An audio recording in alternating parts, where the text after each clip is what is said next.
Bonjour tout le monde, nous sommes de retour sur notre matinale, jour numéro 5, notre dernier jour. Content d'avoir été là avec vous toute la semaine. Et nous allons continuer, nous allons terminer avec ce sujet qui est encore la jalousie. On a abordé le sujet hier dans notre jour numéro 4, où nous avons vu ensemble que dans la jalousie, il y a un outil qui permet vraiment de sortir cette jalousie, ce qui est l'humilité.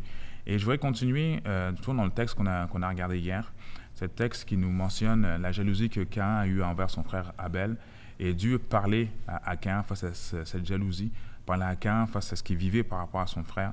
Et il est dit au verset numéro 7, « Certainement, si tu agis bien, tu relèveras ton visage. Si tu agis mal, le péché se couche à ta porte et ses désirs se portent vers toi, mais toi domine sur lui. » Je crois qu'on est capable de pouvoir dominer cette jalousie. Et il y a différents outils qui peuvent nous amener à dominer cette jalousie. Et je vais vous en donner quelques-uns aujourd'hui. Premier outil que l'on peut utiliser, c'est de reconnaître que l'on est jaloux. Quand on avoue sa jalousie, on a déjà fait un pas de plus. On l'a déjà dépassé. Il est important de reconnaître notre jalousie parce que si on ne la reconnaît pas, on ne l'avoue pas, il est fort probable que dans l'avenir, il y ait des problèmes, d'autres problèmes sous-jacents qui risquent d'arriver. La jalousie peut devenir même un problème de santé mentale. Un problème mental, on a la difficulté à être sociable, on a la difficulté à même voir la personne, on a la difficulté à avoir de l'interaction avec les gens. Premier élément, c'est de reconnaître qu'on est jaloux. Deuxième élément, c'est de trouver la vraie source de notre jalousie. Il est important de saisir une chose. Pour trouver la source de notre jalousie, il faut se poser des bonnes questions. Qu'est-ce qui m'amène à être comme ça? Qu'est-ce qui me pousse à être jaloux? Qu'est-ce qui fait que ce sentiment est né en moi? Et alors qu'on gratte, souvent, très souvent, on arrive rapidement à réaliser la source. Pourquoi on est comme ça? Moi, je me rappelle, il y a quelques années de ça, je vivais seulement ce sentiment de jalousie envers une personne. Et quand j'ai commencé à me poser la question pourquoi j'étais jaloux, pour quelle raison, c'est parce que je trouvais que la personne, elle avait beaucoup plus facile que moi. Je me donnais toutes les raisons pour dire, regarde, c'est normal, il y a telle chose, toutes les raisons qui étaient plus ou moins valables pour moi. Mais la chose que j'ai réalisée, c'est que en réalité, le problème, c'était pas la personne. Le problème, c'était moi. C'est moi qui devais faire un travail sur moi-même. Et à partir du moment où j'ai fait un travail sur moi, j'ai vite réalisé que la jalousie est partie à ce moment-là. Important de trouver la vraie source de notre jalousie. Important aussi, l'élément numéro 3 qu'on va voir ensemble, c'est de fixer nos objectifs, gérer nos attitudes et nos comportements internes et externes. Tu peux être jaloux à l'intérieur de toi, mais ne laisse pas, même si ce n'est pas quelque chose que les gens voient et qui est uniquement à l'intérieur de toi, ne laisse pas ce sentiment venir comme une gangrène te manger de l'intérieur. Je pense qu'il est important de pouvoir le gérer même à l'intérieur. Et une des choses que je donnais, un des outils que je veux vous apporter aujourd'hui, c'est dans les temps de consécration, des temps de prière, des temps alors que je lis la parole de Dieu, Dieu vient parler à mon âme, Dieu vient guérir mon âme face à ce sentiment parfois qui peut être la jalousie. Alors que je lis la parole de Dieu, je vois un Dieu qui aime, un Dieu qui relève, un Dieu qui démontre son amour envers moi et qui m'appelle à avoir un amour également envers mon prochain. Donc, fixer cet objectif de dire, Seigneur, je ne veux pas dépendre de ma chair, de ces sentiments qui peuvent être la jalousie, mais dire, Seigneur, aide-moi et donne-moi les outils, les moyens qui vont m'aider à pouvoir être comme toi et à ne pas être jaloux de la mauvaise façon. L'autre élément et dernier élément que je veux voir avec vous, c'est de contrôler nos pensées. La Bible dit une chose dans Philippiens 4:8, « Au reste, mes frères, que tout ce qui est vrai, que tout ce qui est digne, tout ce qui est juste, tout ce qui est pur, tout ce qui est aimable, tout ce qui mérite l'approbation et ce qui est moralement bon et digne de louange soit l'objet de vos pensées. » Dans Ephésiens 4, l'apôtre Paul nous met en défi de rechercher et de méditer les choses positives de notre vie. Donc on se sent comme un filtre. Ce verset du Nouveau Testament est véritablement le secret pour bénéficier d'une santé vibrante, d'énergie, d'une relation satisfaisante et d'un sentiment de plénitude durable.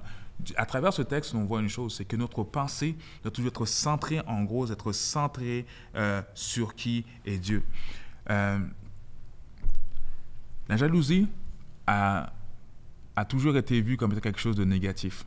Et je vais m'arrêter un instant, parce qu'il y en a certains, vous me dites, oui, mais Pasteur Jackson, tu dis que la jalousie, c'est quelque chose de négatif, mais quand on lit la parole de Dieu, on regarde différents écrits, on voit que Dieu lui-même, Jésus lui-même a été jaloux. Mais Jésus a été jaloux, mais il faut comprendre que Jésus Premièrement, il est Dieu, mais sa jalousie, ce n'était pas une jalousie qui se tirait vers le péché, qui se tirait vers la chair. Jalousie de voir sa création, ne plus regarder à lui, lui qui était créateur, lui qui donne tellement, de voir sa créature se tourner vers elle-même ou se tourner vers le diable, l'ennemi de notre âme. C'est cette jalousie qui parle. Donc, quand il parle d'un Dieu jaloux, un Dieu qui veut que sa création puisse l'aimer, de l'aimer d'un amour vrai, d'un amour inconditionnel. Car lui nous aime d'un amour inconditionnel. L'autre élément qu'on pourrait voir également pour nous aider à vaincre notre jalousie, c'est de construire sa confiance en soi. Il y en a qui me diront, ah ouais, construire sa confiance en Dieu, oui, également construire sa confiance en soi. C'est pouvoir avoir une meilleure estime de nous-mêmes. Parfois, il y a des personnes qui sont jaloux parce que j'ai l'impression d'être inférieur à d'autres. On a parlé de l'infériorité hier. Mais Dieu nous appelle à être vraiment des personnes qui avons une confiance en lui, mais également une confiance en nous. Il y a des gens, quand vous les voyez marcher, vous avez l'impression qu'il y a tellement une confiance en eux qui émane d'eux que tu as l'impression qu'il n'y a rien qui peut les arrêter. Mais Dieu nous appelle aujourd'hui, je crois aussi, à avoir une confiance en toi. Arrêtez de te comparer, arrête de te comparer aux autres. Sois fier de qui tu es. Sois positif en tout temps, même si en ce moment, il y a tous les éléments autour de nous pour nous amener à être négatifs, mais être positif. Ne pas jaloux parce que telle personne a un travail, parce que toi, tu ne l'as pas en ce moment. Sois content, dis, hey, je suis content que telle personne ait un travail. Parfois, dans la jalousie, ce qu'on voudrait quasiment, c'est le malheur de l'autre. Mais ce que Dieu nous appelle à être et à avoir, c'est de la joie, mais également un bonheur pour la personne qui nous entoure. Être heureux pour la personne qui est à côté de nous. Célébrer la victoire des autres. Moi, je vais célébrer la victoire des autres. Quand mon frère, ma soeur réussit, je suis content. Quand mon frère réussit dans tel domaine, je l'applaudis, je suis heureux, je cheer, comme on dit, je l'applaudis parce que je suis fier, parce que sa victoire est également ma victoire. Faire confiance à Dieu, que même si en ce moment, tu es dans une saison, c'est plus difficile pour toi, il va arriver à un moment donné, Dieu va t'amener vers une autre saison, peut-être que tu vas avoir l'impression que c'est plus facile. Il y a même des gens, parfois vous êtes jaloux d'une personne, et je finis dans quelques instants, vous êtes jaloux d'une personne, vous dites, ouais, mais regarde telle personne, ça a l'air tellement facile pour lui, vous êtes jaloux parce que vous avez l'impression qu'elle réussit dans tout, c'est facile pour lui. Mais vous ne savez pas ce qui se passe dans le lieu secret. Vous ne savez pas comment la personne peut travailler fort. Vous ne savez pas comment la personne a dû bûcher pour arriver à où ce qu'elle est arrivée.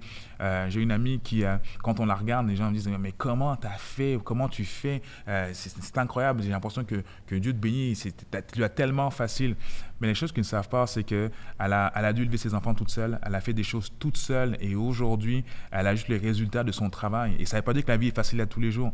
Il y a des gens qui la jalousent pour ce qui émane d'elle. Mais ils ne savent pas qu'à l'intérieur d'elle, il y a des choses qu'elle vit qui peuvent être parfois difficiles. Mais surtout, c'est que la clé, c'est qu'elle se tourne vers Dieu. Elle a sa confiance en Dieu. Et c'est vers là que je veux que nous puissions terminer notre semaine de matinale. En nous tournant vers Dieu, dire « Seigneur, peu importe ce qui peut arriver, mon regard va être centré sur toi. » Prions ensemble. Seigneur Dieu, merci parce que tu es un Dieu qui nous parle encore aujourd'hui. Seigneur, merci pour cette semaine de matinale. Tu as été présent avec nous. Seigneur, merci parce que autant dans des sujets comme la solitude, comme le doute, mais encore comme la jalousie, Seigneur, tu es un Dieu qui veut s'adresser à nous dans cette saison que nous pouvons vivre. Seigneur, apprends-nous à pouvoir nous réjouir de ce que tu fais auprès des autres. Apprends-nous à nous réjouir des bienfaits que tu fais à mes frères, à mes sœurs, à des gens qui nous entourent. Apprends-moi à aimer et à voir les gens tels que toi tu les vois. Apprends-moi, Seigneur, à ne point être jaloux, mais apprends-nous, Seigneur, à être heureux et rempli de joie pour les autres. Seigneur, je te rends grâce et je te remercie encore pour ce moment qu'on a pu partager ensemble. En ton nom, Seigneur, j'ai prié. Amen. Et c'est déjà terminé la semaine, notre semaine de matinale sur les différentes émotions. Je tiens vraiment à vous remercier encore une fois d'avoir été présent chaque jour de cette semaine. Je tiens à vous souhaiter une bonne fin de semaine et on se voit très bientôt en 2021. Bye bye.